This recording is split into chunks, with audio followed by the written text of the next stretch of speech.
बुद्धं शरणं गच्छामि धम्मं शरणं गच्छामि संघं शरणं गच्छामि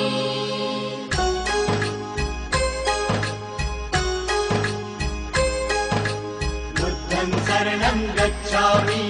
धम्मं शरणं गच्छामि संघं शरणं गच्छामि त्याग मूर्ति तू शांत चित्त तू योग रूप संसारी दया प्रेमान मानवतेचे प्रतीक तुझी ईश्वरी